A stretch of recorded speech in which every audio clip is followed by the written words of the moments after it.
am so fab. I'm skinny. I'm rich. And I'm a little bit of a bitch. Blonde, skinny, rich, bitch. Girl, who the fuck is you? Hey. Money. I have talked about money on this channel before with Mr. Krabs and how his greed for the color green led him to sell SpongeBob for 62 cents, and my main guy Julius from Everybody Hates Chris calculating the exact cost of everything in the house. That's $1.09 in the trash. That's $2 on fire. That's 49 cents of spilt milk dripping all over my table. Somebody gonna drink this milk. But today, I'm here to talk about the brat from hell, a child whose allowance could fund 3 Marvel movies, a kindergartner who drops more cash than Bruce Wayne and Tony Stark combined. Ladies and gentlemen, introducing Princess Morbucks. It's another beautiful day in the city of Townsville until we see a shiny limousine pulling up at Pokio's kindergarten, where our pigtail menace is waiting inside. And as soon as the chauffeur opens the door, we see Princess doing the gross sister gesture, demanding some money from her father. And her daddy actually gives her a wad of cash, and Princess dare call it milk money, disappointed at how light it is. Julius would never. Miss Keene introduces her to the class. Hey, yo, listen up, you little brat. Say what's good to your new little homie, Princess Morbucks. Hey, what's good, Princess? But Princess is not impressed or amused whatsoever. My daddy really got me going to a school with a bunch of poor commoners? They smell poor, they look poor, and they act poor. Everyone in class greets her politely, but Princess quickly reveals her rude, snobby side, insulting everyone that tries to be nice to her. Hi, Princess. Wanna help us build a skyscraper? Why does your voice sound like Popeye the Sailor Man after he smoked a joint? If I wanted a skyscraper, my daddy could build and buy me one before recess.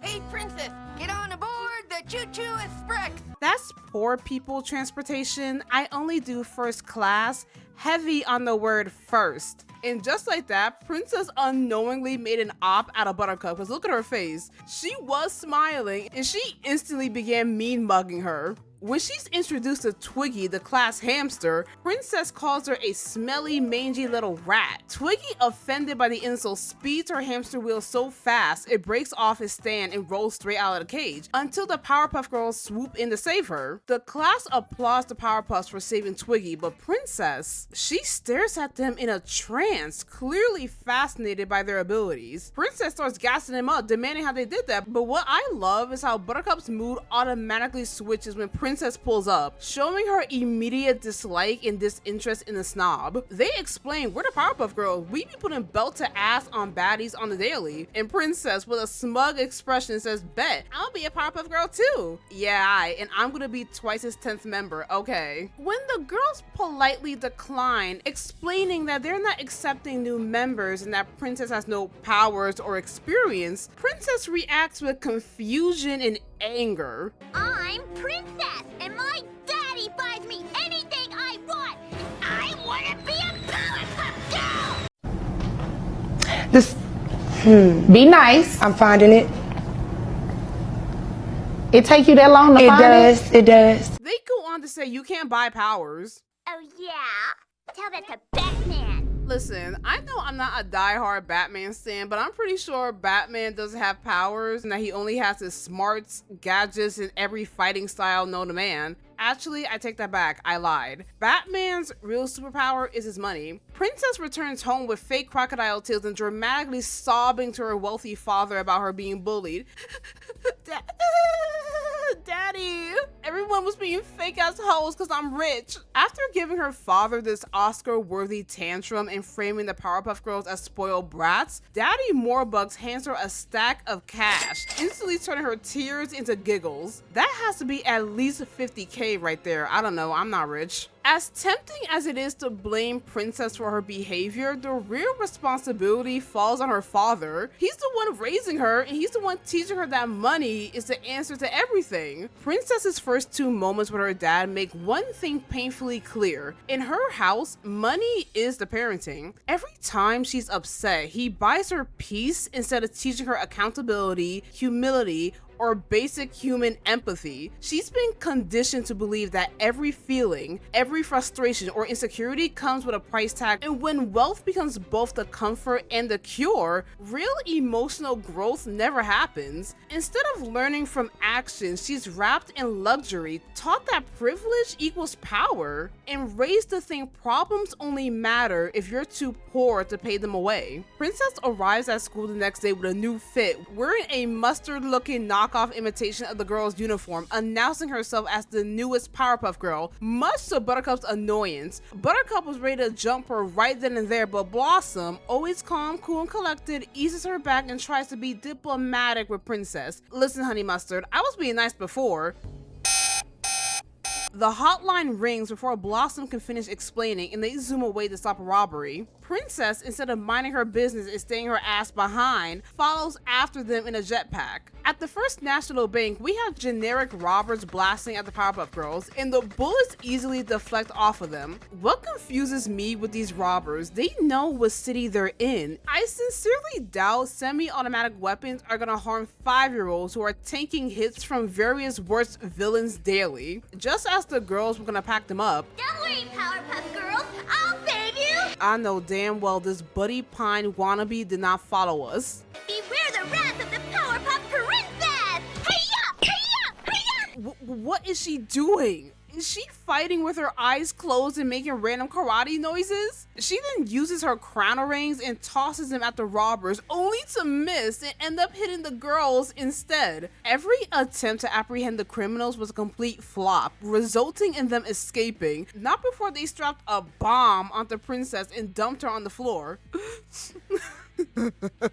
Bro, these criminals did not care that they were about to kill a child. The girls save her again, and Buttercup rightfully blows up at her. You dumbass wannabe Batman, you let basic ass robbers escape with your "look at me, I'm a power princess" routine. Why I oughta. Blossom cuts her off, and she has more patience than me because she told Princess multiple times, stay the hell out of our way, stop involving yourself in shit that's gonna get you killed. You're not a Powerpuff Girl, you're a basic ass little rich girl. Get the hell on. But everything that Blossom said went into one ear straight out of the other. Princess takes none of that well, so she does what she always does, goes home whining to her father and blames him for all her faults. And instead of disciplining her and getting the belt, he hands her a large silver briefcase, which immediately cheers her up. No, seriously, how rich is Princess? Are we talking Bruce Wayne, Tony Stark rich, or Elania Musk rich? I feel like Daddy Morbucks only gives her money to shut her up. This can also be a commentary on how parents like this have no business being a parent, cause all you're doing is raising an entitled brat. Rather than guiding his daughter, Daddy Morbucks enables her entitlement by using money as a universal solution. This pattern repeats throughout the episode. Whenever Princess encounters a setback, Daddy Morbucks responds not as a parent but as an ATM, providing financial resources rather than parental guidance. This neglect disguised as generosity has profound consequences. By shielding Princess from accountability, Daddy Morbucks reinforces her belief that anything she wants can be bought. Her tantrums are rewarded instead of corrected. Her inability to process rejection is intensified. His avoidance of actual parenting allows Princess to develop a shallow sense of self-worth, based solely on material possessions rather than character. The next school morning, Princess blasts a hole in the wall, revealing her new solid gold Iron Man style battlesuit. She shrieks that the girls humiliated her and declares, Well, if I can't be a Powerpuff Girl, then there won't be any Powerpuff Girls! Miss Keene stops the fight from happening inside the building, so Princess politely invites the girls outside and then blasts them through another wall herself. Buttercup, done with the disrespect, charges straight at Princess, but Princess slips past every swing with infuriating ease, sidestepping all her punches. One perfectly timed counter later, a single devastating blow and Buttercup hits the ground hard, lights out. Bubbles tries to avenge her in an instant, eyes blazing as she fires a beam straight at Princess, but the lasers ricochet harmlessly off the polished plating of Princess's armor suits. Switching tactics, Bubbles released a supersonic scream, but Princess Princess, on easy mode, calmly raises an energy shield that absorbs the blast without budging an inch. Princess taps the jewel on her crown. A concentrated taser beam fires from the center, striking Bubbles midair and dropping her. Princess then has the nerve to brag about her outfit and says victory is mine. While Princess continues to make fun and gloat to Blossom, Blossom silently glares at her. Princess has no idea what type of monster she just unlocked. We all know from past episodes that Bubbles is the crash out of the group. Buttercup is a straight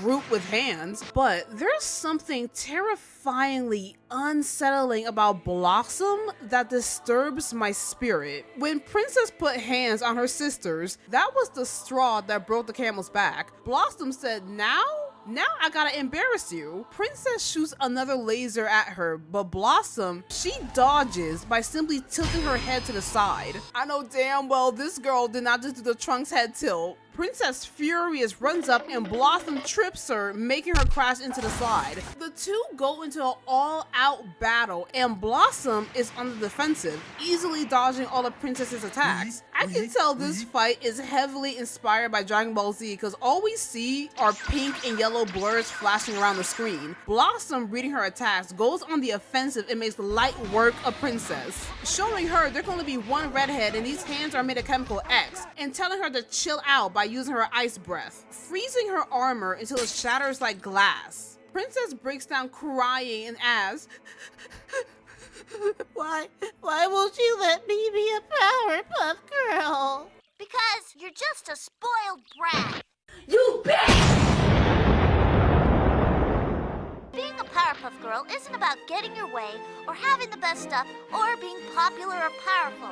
And you, little girl, have done nothing worthy of the name Powerpuff. I'm nodding like I understand, but I'm not so sure I do. Princess is given new silver bracelets before being hauled off to jail. Like that will matter because apparently her daddy is a trillionaire and will most definitely pay for her bail money. And if not that, he will most likely bribe the cops to let his daughter go. But first, we gotta put respect on Blossom's name. She did what her father should have done and disciplined that ass. You better recognize that's Blossom, Blossom, commander and the leader. Their theme song says so itself. Growing up and being in the Powerpuff Girl fandom for so long, a good majority find Blossom either boring or their least favorite Powerpuff Girl. I sincerely hope this episode and video changed your perspective and opinion of her. Blossom's victory over Princess perfectly demonstrates why she's the leader of the Powerpuff Girls. Out of all three sisters, Blossom was the only one who took 0 damage in the fight. She blocked every hit, dodged every blast, and pinpointed the exact weak spots in Princess's armor. Her performance wasn't about brute strength, it was about strategy, observation, and discipline. While Bubbles and Buttercup rushed in with emotion, Blossom stayed calm and collected. She watched their attempts, learned from their mistakes, and entered the fight already understanding Princess's rhythm. She also recognized Princess's biggest flaw: no training, no experience, and a massive ego. Once Princess knocked out Bubbles and Buttercup, she became overconfident, and Blossom took full advantage of that arrogance. Blossom let Princess attack first on purpose. She started the fight in pure defense, dodging, blocking, and studying Princess's patterns. Only after analyzing her opponent did she go on the offensive. Blossom may not be the toughest or the crash out of the trio, but she has the sharpest mind. She'll definitely give you those hands and a lecture while she's at it. Repeat after me: respect Blossom's name. Back to the wannabe power princess. Through her, we learn 2 important morals. First, being a hero is about service, not status. The Powerpuff Girls use their abilities to protect others, not to gain attention or popularity. Princess, on the other hand, treats being a hero like a brand she wants to wear. She craves fame without doing the work, throwing together a knockoff costume and trying to force her way onto the team. She is unable to comprehend what it means to be a hero because of her fixation with appearing like one. The second moral focuses on skill and responsibility. Princess repeatedly jumps into dangerous situations without 0 training, nearly causing disaster during the bank robbery. Her malfunctioning gadgets and clueless interference put everyone at risk. It becomes very obvious that some jobs require real preparation and expertise. Enthusiasm, money, and ego can't replace competence. Not to mention, Daddy Morbucks is at fault as well. Princess Morbucks is not simply a spoiled child. She's a product of a household where parenting has been replaced by financial appeasement. Instead of teaching her that you can't solve all your problems by waving dollar bills at everything, he leaves her unequipped to navigate the world in a healthy, grounded manner. The moral failures of Daddy Morbucks become the behavioral failures of Princess Morbucks. And with that, don't forget to like, comment, and subscribe to that notification bell so you never miss an update. And the reason why I wanted to talk about Princess is because there's a Powerpuff Girl movie special that I'm sure all of you can guess. It was the fight before Christmas and how the Powerpuff Girls and Princess fought hands all the way from Townsville all the way to the North Pole. And I'll see you guys next time. Bye!